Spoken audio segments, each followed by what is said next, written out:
What if the only thing standing between you and your bullies was a vampire locked in your backyard shed?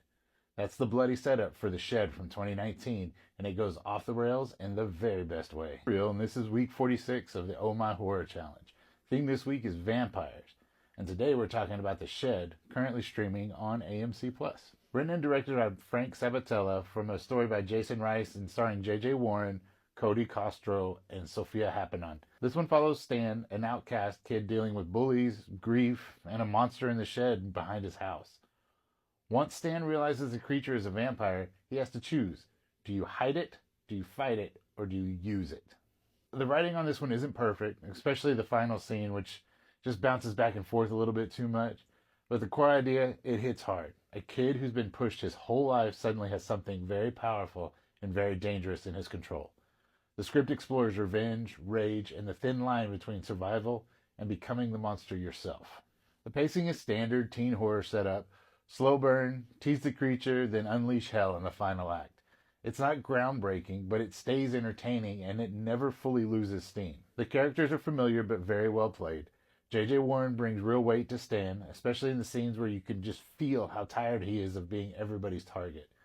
Cody Castro brings believable intensity, and Sophia Happenon shines in the quieter emotional beats. Nothing revolutionary, but solid performances all around. Visually, the movie delivers. The cinematography around the shed is fantastic. Great use of shadows, silhouettes, and tight spaces. And when the gore hits, it hits.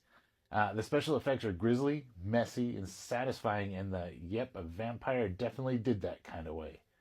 Originality-wise, this film leans heavy into its influences, especially like The Lost Boys and Fright Night. You can feel those vibes all over this movie. But one of the coolest touches is a specific exchange between Stan and the sheriff about him turning 18 soon and no longer getting the juvenile slaps on the wrist.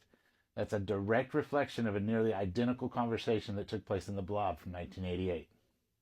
It also gives us a nice little homage to Sleepaway Camp. Eat shit and die, Ricky! Eat shit and live, Bill. Yeah. It's a good watch, but not one that packs an emotional punch. You enjoy it, you have fun with the kills, and then you move on. Nothing wrong with that. I would definitely recommend The Shed, especially if you like underdog horror, creature features, or revenge stories with a supernatural twist. IMDb has this one around a 4.9 out of 10. For me, it's going to be a 7.0 out of 10. Solid screams and definitely worth your time. Right or wrong, weak or strong, these are my opinions.